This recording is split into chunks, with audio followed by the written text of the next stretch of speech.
Hello. Today our topic is little bit different. Okay, from the subjects and monotonous all those things, static part. Today we are going to discuss a strategy video.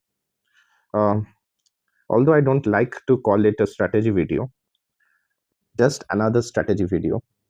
But the patterns that I'm seeing in or I'm observing in today's aspirants, so made me feel that I should make this video. Okay, so एक बार बस सुन लीजिए कि क्यों मैंने ऐसा लिखा है, why I have written that you are going to fail. Okay, एक बार बस सुन लीजिए। तो देखिए, अगर जो मैं नेक्स्ट जो भी मैं पॉइंट्स लिखने वाला हूँ, the points that I am going to write now, if you are having those habits then you should change it now. आपको अभी वो हैबिट्स चेंज करनी पड़ेगी। ठीक है, जो भी मैं अभी बता रहा हूँ वो आप हैबिट्स अभी चेंज अगर आप कर ले अगले 10 15 20 दिनों में या एक महीने में, तो आपके लिए बेनिफिशियल होगा, आपको एक एज देगा आपके कॉम्पिटिटर्स से। देखिए, हर साल लगभग 10 लाख एस्पायरेंट्स जो है ये फॉर्म फिलअप करते हैं, फिल द फॉर्म। ठीक है, उनमें बस 5 लाख ही एग्जाम एक्चुअली देने जाते हैं। तो मतलब 5 लाख जो है वो एग्जाम हॉल के बाहर ही आउट हो गए। ठीक है, मैं अप्रोक्सीमेट बता रहा हूँ। फिर इसमें भी ये 5 लाख जो है ये बस एक भीड़ है, ये एक भीड़ है।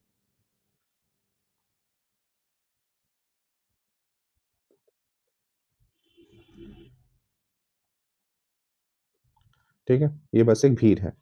Okay, a crowd. ओके, बस एक क्राउड ही है। तो इसमें भी जो सीरियस एस्पायरेंट्स है वो 50,000 के अराउंड है। ये भी बहुत बड़ा नंबर है, ऐसा नहीं है कि ये छोटा नंबर है।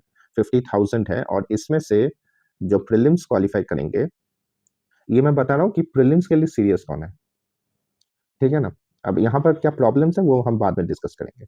तो प्रीलिम्स के लिए सीरियस इतने ही जन है, 50,000 या मान लीजिए ज्यादा से ज्यादा 1 लाख, इससे ज्यादा नहीं है। बाकी जो 9 लाख है वो बस भीड़ ही है। ठीक है, तो ये है 50,000। और प्रीलिम्स में कितने जन सिलेक्ट होते हैं आप सभी को पता है। मान लीजिए 15, अगर 1000 सीट हुआ तो मान लीजिए 15,000, इससे कम ही है लेकिन ठीक है, 13,000 ऐसा कुछ होगा, 12 13 हजार। तो 12 13 हजार जन प्रीलिम्स क्वालिफाई करते हैं। ठीक है, इसको 15 की जगह 13 कर देते हैं। 13,000 जन प्रीलिम्स क्वालिफाई करते हैं। ठीक है, ऑन एन एवरेज, क्योंकि बीच में 700 800 भी ले रहे थे, अभी फिर से 900 950 हजार के करीब है। तो थोड़ा अभी 19 20 है, लेकिन ऑन एन एवरेज इतना ही मान लीजिए है।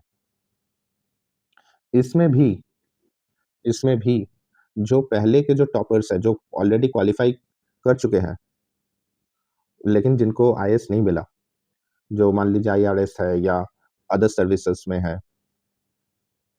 वो भी एग्जाम देंगे। They will also give the exam, है ना। तो आपका कंपटीशन ऐसे सिलेक्टेड कैंडिडेट से भी है, ऐसे सिलेक्टेड कैंडिडेट से भी है। और आपको पता ही है कि एक कैंडिडेट जो है, मैं जनरल कैटेगरी की अगर मैं बात करूं तो 6 अटेम्प्ट तो दे ही सकता है। मान लीजिए कि उसको थर्ड अटेम्प्ट में आईआरएस मिला है, तो फोर्थ, फिफ्थ और सिक्स्थ, ये वो तीनों अटेम्प्ट वो यूज करेगा ताकि वो आईएएस हो जाए। ठीक है, मान लीजिए फोर्थ में नहीं मिला, फिफ्थ में नहीं मिला, सिक्स्थ में मिला, तो तीनों अटेम्प्ट, लेकिन वो प्रीलिम्स तो लगभग क्वालिफाई कर ही जाते हैं, कुछ होंगे शायद ना करें, लेकिन ज्यादातर तो क्वालिफाई कर ही जाते हैं। तो आपका कंपटीशन उनसे भी है। ये ऐसे भी है, इन्होंने मेंस लिखा है और मेंस क्वालिफाई किया है। ठीक है, तो आपका कंपटीशन इनसे है। और ये जो 12 13 हजार जन जो सिलेक्ट होंगे ना, या ये जो 50,000 जो मैं सिलेक्टेड कैंडिडेट्स की मैं बात कर रहा हूँ, इसमें मान लीजिए 5,000 तो वही होंगे। और इन 5,000 में लगभग 4,000 ये लोग सेलेक्ट भी हो जाएँगे। ठीक है ना? तो आपके लिए कितना बचा? सिर्फ़ 9,000। ओके? तो ये है एक कड़वी सच, ठीक है? जो मैं आपके साथ शेयर करना चाहता था। तो अब आते हैं कि क्या-क्या हैबिट तो क्या आप लोग क्वालीफाई नहीं कर सकते? नहीं, करते हैं। बहुत जन फर्स्ट अटेम्प्ट में करते हैं, बहुत जन सिक्स्थ अटेम्प्ट में करते हैं। करते सो है। अगर आप लोग जो मैं चीज़ें बता रहा हूँ, अगर आप वो हैबिट्स को अभी बंद कर दें, तो आप ज़्यादा अच्छी तरीके से एज ले पाएँगे अपने कॉम्पिटिटर्स से, ठीक है? तो आते हैं कि क्या-क्या प्रॉब्लम्स आ रही है आजकल के एस्पायरेंट्स, ठीक है? फर्स्ट,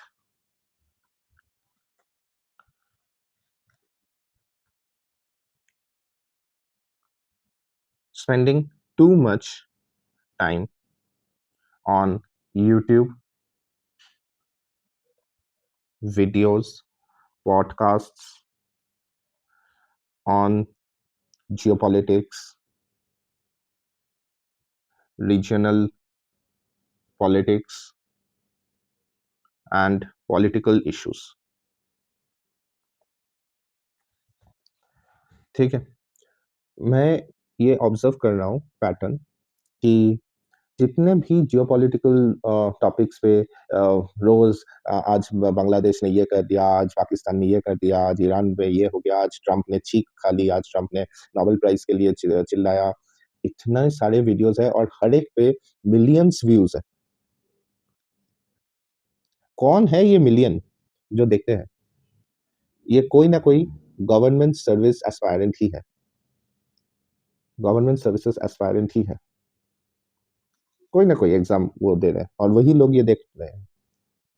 जो नॉर्मल कॉमन जो बाकी है, वो ये उनका उतना दिलचस्पी नहीं है।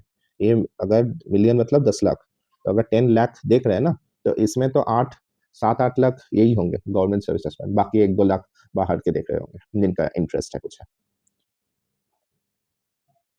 तो इतने सारे ये सब जो वीडियोज़ बनते हैं और आज शेयर मार्केट ऊपर चला गया, आज ये डोनाल्ड ट्रम्प ने ये कह दिया तो शेयर मार्केट नीचे आ गया, आज एलन मस्क ने ये कह दिया तो ये हो गया। उतना क्या आपको पूछेगा यूपीएससी अगर आप प्रीवियस ईयर क्वेश्चन को एक बार एनालाइज़ करके तो देखिए। UPSC always asks broad questions. Broad questions मतलब ब्रॉड व्यू पॉइंट वाला questions, broad viewpoint questions. मतलब वहाँ पर कभी भी आपका ऐसा नहीं होगा कि सिर्फ़ एक चीज़ पे बोल दें कि मान लीजिए कि ट्रम्प ने इंडिया पे टैरिफ लगा दिया, तो सिर्फ़ उस पर ही बोल दीजिए। वो ब्रॉडर क्वेश्चन पूछेगा, जैसे कि इंडिया ट्रम्प के टैरिफ पे ओवरऑल इंडिया यूएस रिलेशन का क्या-क्या इफ़ेक्ट होगा? What will be the effect of Trump's policy on India US relations? ये होता है ब्रॉडर, तब आप लिख पाएँगे कि इकोनॉमिक इम्पैक्ट क्या होगा, पॉलिटिकल इम्पैक्ट क्या होगा, फिर आप रीजनल जो भी इश्यूज़ है, जैसे पाकिस्तान के साथ बढ़ती हुई दोस्ती वगैरह, ठीक है? फिर आप लिख सकते हैं इकोनॉमिक हो गया, पॉलिटिकल हो गया, रीजनल हो गया, फिर जो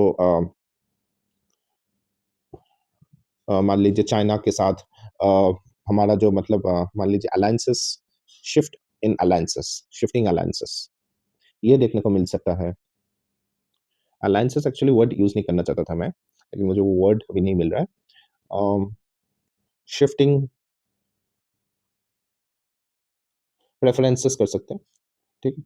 तो शिफ्टिंग प्रेफ़रेंसेस ओके, जैसे कि इंडिया थोड़ा अभी चाइना को दिखा रहा है, मतलब चाइना के साथ थोड़ा ये यूएसए को पोस्चरिंग कर रहा है, ठीक है? तो ये एक लिख सकते हैं। फिर हम क्या लिख सकते हैं? जैसे कि people to people, P to P, इसमें काफ़ी हद तक इफ़ेक्ट आएगा। वैसे भी इंडियंस जो है वो स्केप्टिकल है यूएस को लेकर और ये जो अभी पॉलिसीज़ है, ये और ज़्यादा स्केप्टिसिज़्म को बढ़ाएगा, ठीक है? तो ये होता है ब्रॉडर क्वेश्चन। अगर आपको देखना है जियोपॉलिटिक्स में, उसमें कोई प्रॉब्लम नहीं है, लेकिन आप एक आध वीडियो देखिए। मैं तो देखता हूँ कि जितने भी सारे वीडियोज़ हैं, सब में मिलियंस में व्यूज़ हैं, ठीक है ना? तो सबको बैठ-बैठ काफ़ी लोग देख रहे होंगे, तो ये बहुत बड़ा प्रॉब्लम है, ठीक है ना? ये बहुत बड़ा प्रॉब्लम है। नेक्स्ट आते हैं, आप एक बार सिलेबस को देखिए, आप एक बार स्टैटिक को कीजिए और फिर ऊपर से अभी तो एक और चल रहा है पॉडकास्ट। कितने लोग पॉडकास्ट को देखे जा रहे हैं मतलब जो ऑपरेशन सिंदूर हुआ, उसके बाद जो इंडिया-पाकिस्तान रिलेशन है या फिर जो अभी एशिया कप वगैरह में जो कंट्रोवर्सी है, कितने सारे पॉडकास्ट रिलीज़ कर दिए हैं और हर एक में मिलियंस में व्यूज़ है या मिलियंस में ना हो तो भी लाखों में व्यूज़ है। लाख, 2 लाख, 4 लाख, 5 लाख व्यूज़ है। कौन देख रहा है ये सब? ज़्यादातर जो है ना ये सब एस्पायरेंट्स ही देखते हैं। मैं ये नहीं कह रहा हूँ कि सारे यूपीएससी वाले ही देखते हैं, बाकी भी है, एसएससी, बैंकिंग ये सब। सब देखते हैं। सब यही सब देखते रहते हैं, फिर जाके एक्चुअल एग्ज़ाम में कुछ नहीं कर पाते। ठीक है? इतना भी नहीं है, एक आध देखिए उसमें कोई प्रॉब्लम नहीं है। लेकिन ब बैठे हैं कि सभी हम वीडियोज़ वगैरह देखते रहेंगे, उससे उतना कोई फ़ायदा नहीं होने वाला है। बहुत सारे वीडियोज़ आपके सिलेबस में भी नहीं है। जैसे मुझे क्या लेना-देना कि डोनाल्ड ट्रम्प को नोबेल प्राइज़ मिला या नहीं मिला? तो मुझे क्या? मैं वो वीडियोज़ क्यों देखूँ? मुझे क्या आता-जाता है कि ड पाकिस्तान ने अपने ही लोगों पे बॉम्ब कर दिया एयरफ़ोर्स से, मुझे कुछ उतना परवाह नहीं है। पाकिस्तान अपने लोगों को मारे, पीटे, हमें क्या? ठीक है? तो आशा करता हूँ कि आपको ये पॉइंट समझ में आएगा। मैं ये नहीं कह रहा हूँ कि आप एकदम नहीं देखें, नहीं, अच्छा इनसाइट मिलता है, आप आंसर्स में यूज़ कर सकते हैं ये भी। पॉइंट्स आप कुछ भी आंसर्स में यूज़ कर सकते हैं, ठीक है? अगर आपको डीप अंडरस्टैंडिंग चाहिए तो वो भी आप कर सकते हैं। लेकिन आप ये सोचिए कि जियोपॉलिटिक्स या इंटरनेशनल रिलेशंस में आपका बस कितना मार्क्स है? कितने मार्क्स का क्वेश्चन आएगा? मैक्सिमम 40 टू 50 मार्क्स का आता है। इससे ज़्यादा तो नहीं आने वाला, इंटरनेशनल रिलेशंस से पेपर 2, है ना? अगर आप 40 टू 50 मार्क्स के लिए सारा दिन बस ये सब वीडियोज़ देखते रहेंगे, तो बाकी का कब करेंगे? आप मान लीजिए कितना भी अच्छा लिखें, तो भी ये 50 मार्क्स में आपको मैक्सिमम 25 टू 30 मिलेगा। मान लीजिए 30 मिल गया, फिर बाकी? बाकी का क्या? इतने सारे और चीज़ें आपको करनी है, ठीक है? तो इसमें आप एक आध वीडियो देखिए, लेकिन एक आध ही रखिए उसको। हर एक वीडियो को देखने मत बोलिए और वो सभी लोग थंबनेल्स जो है वो अट्रैक्टिव बनाएँगे आपको अट्रैक्ट करने के लिए, ठीक है ना? तो इसका आप ध्यान रखिए कि आप उस पे अट्रैक्ट नहीं होंगे। अगर आपने सोचा है कि हाँ, मैं इस शख्स का वीडियो देखूँगा पसंद आता है मुझे, तो ठीक है, बस हो गया। या मान लीजिए 2 वीडियोज़, इससे ज़्यादा नहीं, सारा दिन बैठे रहे कि कुछ ना कुछ वीडियोज़ देख रहे हैं बस, वही उसी को आप पढ़ाई समझ रहे हैं। नहीं है, वो पढ़ाई नहीं है, वो बस आपका टाइम वेस्ट है, आप अपना फ्यूचर बर्बाद कर रहे हैं। ठीक है ना? तो इस पॉइंट को ध्यान रखिएगा, ठीक है? अब आते हैं नेक्स्ट पॉइंट पे।